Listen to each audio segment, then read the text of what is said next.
अस्सलामुअलैकुम। उम्मीद करता हूँ कि आप खैरियत के साथ होंगे। गोल्ड की वीकली फोरकास्ट के साथ हाजिर हूँ। अगर हम इस वीक की बात करें जो कल क्लोज हुआ है, तो ये वीक गोल्ड के लिए आप कह सकते हैं कि कोई अच्छा वीक नहीं रहा। अगर हम देखें तो गोल्ड ओपन हुआ था 1845 के पास। हाई बनाए थे गोल्ड ने तकरीबन 1849 के, और उसके बाद गोल्ड रिवर्स हुआ और गोल्ड ने 1778 के आसपास के लो बनाए, और क्लोजिंग गोल्ड ने दी है 1792 के आसपास। ये चार्ट्स में डिफरेंस थोड़ा सा आपको नजर आएगा। बाकी ओवरऑल इसी यानी कि जोन में गोल्ड ने क्लोजिंग दी है 1790 एरिया में। यानी कि ओवरऑल जो गोल्ड है इस वीक पिछले वीक की निस्बत $55 के लॉस के साथ क्लोज हुआ है। तो सबसे पहले हम बात कर लेते हैं कि जो रिसेंट डेवलपमेंट्स हुई हैं। सबसे पहले कल मॉर्निंग में ही एक न्यूज़ आई कि WHO ने स्पेशल मीटिंग कॉल की है। ये मीटिंग न्यू कोविड वेरिएंट के लिए कॉल की गई है, जो रिसेंटली ही साउथ अफ्रीका में डिटेक्ट हुआ है।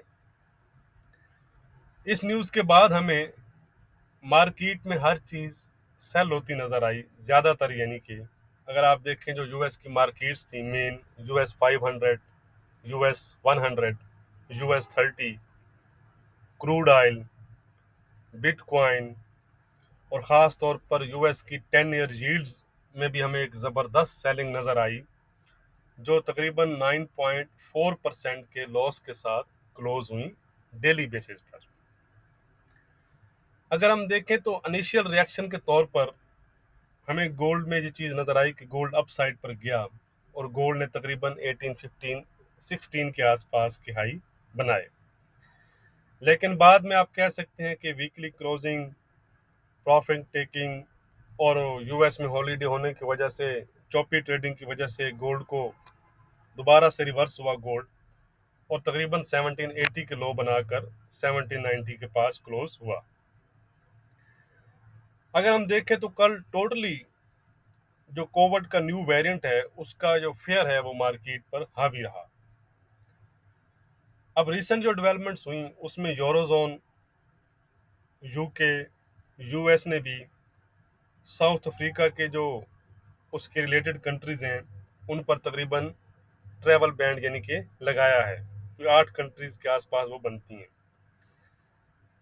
इससे पहले भी डेल्टा वेरिएंट अगर आप देखें तो आया था, लेकिन अब देखना ये चीज़ होगा कि जो वैक्सीन डेवलप हुई थी वो डेल्टा वेरिएंट के खिलाफ भी मौसर थी। तो अब ये देखना होगा कि ये जो नया वेरिएंट आया है इसके खिलाफ मौजूदा जो वैक्सीन है वो मौसर है कि नहीं। फाइजर की तरफ से भी कल ये स्टेटमेंट आई कि अगर ये वैक्सीन मौसर साबित ना हो सकी, अभी तो वो चेक करेंगे, तो तकरीबन उनको 100 डेज यानी कि लग सकते हैं न्यू जो वैक्सीन होगी उसको डेवलप करने में। तो अब क्या होगा अगर ये टेस्ट में रिजल्ट में ये बात सामने आती है कि जो मौजूदा वैक्सीन है ये इस नए वेरिएंट के खिलाफ कारगर है, इस पर काबू पा सकती है, तो फिर आप कह सकते हैं कि ये एक पॉजिटिव न्यूज़ होगी मार्केट के लिए, और फिर मार्केट में जो है फेयर है वो इसका कम हो जाएगा। लेकिन अगर ऐसा नहीं होता तो फिर आप कह सकते हैं कि इस जो न्यू वेरिएंट का फेयर है वो मार्केट पर जारी रहेगा, क्योंकि मैंने रिसेंटली आपको बताया कि उन्होंने कहा कि तकरीबन 100 डेज यानी कि 100 दिन लगेंगे न्यू डेवलप करने में वैक्सीन। तो अगर ये फेयर रहा रहा तो फिर आप कह सकते हैं ये चीज़ें मार्केट के लिए कोई अच्छी साबित नहीं होंगी। तो अगर ये फेयर रहता है मार्केट में तो फिर ये चीज़ गोल्ड के लिए पॉजिटिव होगी, और अगर वाइस वर्सा नहीं रहता जिस जो मैंने आपको सूरत हाल बताई है तो फिर वो चीज़ें गोल्ड के लिए नेगेटिव होंगी। तो चलें जी, हम चलते हैं अब कैलेंडर पर और नेक्स्ट वीक को डाटा को देख लेते हैं। साथ ही रहिएगा क्योंकि हम साथ साथ उसका इम्पैक्ट भी डिस्कस करेंगे। तो ये है जी नेक्स्ट वीक का कैलेंडर। अगर हम बात करें मंडे नवंबर 29, तो बैंक ऑफ जापान के जो गवर्नर हैं उनकी स्पीक है, उसके साथ यूएस की साइड पर पेंडिंग होम सेल्स नंबर्स हैं, और ईसीबी की प्रेसिडेंट की स्पीक है। तो कुछ ऐसा खास ज़्यादातर है नहीं। उसकी रात आप कह सकते हैं कि जाकर फेड चेयरमैन की जो पावल हैं वो भी स्पीक है, ये इंपॉर्टेंट रहेगा। उसके बाद ट्यूसडे को अगर हम देखें तो यूएस की साइड पर शिकागो पीएमआई हैं और फेड चेयरमैन पावल की टेस्टिफाई है। उसके साथ साथ सीबी कंज्यूमर कॉन्फिडेंस नंबर्स भी आएंगे, ये डाटा भी इम्पोर्टेंट रहता है। इसके साथ साथ ट्रेजरी सेक्रेटरी येलन स्पीक है, और एफओएमसी मेंबर जो दो हैं वो भी स्पीक करेंगे। तो ये टाइम जो होगा वो ट्यूसडे को इम्पोर्टेंट रहेगा। उसके बाद वेडनेसडे को आ जाते हैं जी। वेडनेसडे को अगर हम देखें तो मैन्युफैक्चरिंग पीएमआई नंबर्स हैं यूके के, यूरोजोन के और जर्मन के। यूएस की साइड पर अगर हम देखें तो ADP non farm employment change है, बिल्डिंग परमिट्स हैं, बैंक ऑफ इंग्लैंड के जो गवर्नर हैं बेले वो स्पीक करेंगे, और उसके साथ साथ मैन्युफैक्चरिंग पीएमआई नंबर्स भी हैं, और फेड चेयरमैन पावल की टेस्टिफाई के साथ साथ आईएसएम मैन्युफैक्चरिंग पीएमआई नंबर्स भी हैं। यानी कि वेडनेसडे को एडीपी नंबर्स और आईएसएम नंबर के साथ साथ चेयरमैन पावल का जो इवेंट है वो मेन रहेगा। उसके बाद अगर हम थर्सडे को देखें तो एज यूजुअल अनएम्प्लॉयमेंट क्लेम है, जॉबलेस क्लेम जो होते हैं, और उसके साथ साथ एफओएमसी मेंबर 3-4 की स्पीक है, और ट्रेजरी सेक्रेटरी की स्पीक भी है। आगे चलते हैं जी फ्राइडे। फ्राइडे को अगर हम देखें, हाँ जी, फ्राइडे को मेन जो डाटा है वो आ रहे हैं, और फ्राइडे को आप कह सकते हैं कि मार्केट वोलेटाइल रह सकती है, क्योंकि आपको पता है कि ये जो डाटा है नॉन फॉर्म पेरोल्स ये मार्केट पर काफ़ी इम्पैक्ट डालते हैं। फ्राइडे को हमारे सामने डाटा आएगा जी यूएस का, average early earnings, non farm employment change और अनएम्प्लॉयमेंट रेट, और इसके साथ साथ आईएसएम सर्विसेज पीएमआई नंबर भी आएंगे। तो फ्राइडे को आप कह सकते हैं कि काफ़ी एक्शन रह सकता है। तो ये हो गया ये डाटा। तो चलते हैं अब हम चार्ट पर। अब अगर आप कल की बात करें, कल हमारी रेजिस्टेंस थी 18, 10, 12 की। लेवल को फॉलो करने का क्या फ़ायदा होता है, ये चीज़ अगर आपको याद हो, कल मॉर्निंग वीडियो में हमने ये चीज़ डिस्कस की थी कि आप लेवल्स के लिहाज से ट्रेड लिया करें। अगर आप लेवल्स को फॉलो करते हैं और वेट करते हैं लेवल पर गोल्ड का या जिस जो भी पेयर है उसके आने का, तो आप यकीन मानिए आपकी 70 to 80% जो ट्रेड्स हैं वो प्रॉफिट में रहेंगी। फॉर एग्जांपल आपको पता है कि डाउन साइड पर हमारा पिछले 3-4 दिनों से ये लेवल चल रहा था 1780 to 80।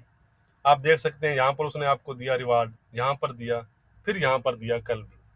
इसी तरह कल का जो लेवल था हमारा 18, 10, 12, उसने भी आपको रिवार्ड दिया। ठीक है, तो इसलिए इस चीज़ को ज़रा वेट किया करें लेवल्स का, और उसके लिहाज से ट्रेड किया करें विद स्टॉप लॉस। तो यकीन मानिए कि आप प्रॉफिट में रहेंगे। तो जल्दबाजी ना किया करें। तो चलते हैं जी हम चार्ट पर। सबसे पहले हम डॉलर इंडेक्स को डिस्कस करेंगे। यह है डॉलर इंडेक्स का H4 का चार्ट। यहाँ कल हमारी बात हुई थी, अगर आपको याद हो, कि अगर इसने इसको ब्रेक किया तो हमें दोबारा से डाउन साइड नज़र आएगा, और जो लेवल हमने डिस्कस किए थे तकरीबन सेम उसी लेवल्स के आसपास से फिर वो वहां तक डॉलर इंडेक्स गया। ये उसने ब्रेक किया और तकरीबन उसने 95, 80 के आसपास के लो बनाए, और उसके बाद जो आप कह सकते हैं कि मैनेज उसने कर लिया कि 96 के ऊपर हमें डेली क्लोज दे। और हम ये चीज़ काफ़ी टाइम से डिस्कस भी कर रहे थे, काफ़ी दिनों से ये अप जा रहा है, तो इसमें एक करेक्शन या पुल बैक भी आ सकता है। तो अभी इसी के लिए यही 96 का है, इसके अगर नीचे निकलता है तो 95, 80 और 95 तक जा सकता है। दूसरी साइड पर अगर अपने इस अपर साइड को, यानी कि जो उसने रिसेंटली हाई बनाया है 97 का, इसको ब्रेक करेगा, तो आप कह सकते हैं कि 9750 और 9780 का एक लेवल है, फिर वहां तक जा सकता है। तो ये अगर वाइस वर्सा डाउन जाता है तो ये गोल्ड के लिए पॉजिटिव होगी, और अगर ये अपसाइड रिज्यूम करता है तो ये चीज़ गोल्ड के लिए नेगेटिव होगी। ये हैं जी यूएस 10 ईयर की यील्ड्स देख लें जी, यहाँ पर भी ये इस कैंडल में उसने ब्रेक किया इस लाइन को, ये हमने कल डिस्कस की थी, H4 का चार्ट है। उसके बाद आप देख सकते हैं कि तकरीबन 150 के आसपास ये दो कैंडल्स आपको नजर आ रही होंगी, और उसके बाद दोबारा से उसने 150 को भी ब्रेक किया और फिर रीटेस्ट भी किया। तो ये चीज अब हम नेक्स्ट देखें इस बात को, तो अगर कोवर्ट का फेयर रहता है, तो अगर ये 150 के नीचे रहती हैं तो दोबारा से ये 140 और 130 तक जा सकती हैं। तो ये चीज फिर गोल्ड के लिए पॉजिटिव होगी, क्योंकि फिलहाल भी हमें इनका आपस में कोरिलेशन जो है फिलहाल भी इंटैक्ट हमें नजर आ रहा है। दूसरी साइड पर अगर ये रिवर्स होती हैं तो दोबारा से 160 और 160 के ऊपर अगर निकलती हैं तो ये चीजें फिर गोल्ड के लिए नेगेटिव होंगी। तो चलते हैं जी अब हम गोल्ड पर, और गोल्ड पर देखते हैं जी चार्ट पर क्या सूरत हाल है। ये है जी गोल्ड का वीकली चार्ट। लास्ट वीक अगर आपको याद हो तो हमने ये डिस्कस किया था कि जब तक 1870 के ऊपर नहीं जाएगा तो आपने जरा बाइंग से ख्याल करना है, परहेज करना है। तो 8045 के आसपास क्लोज हुआ था, इसको हम डेली में डिस्कस करेंगे।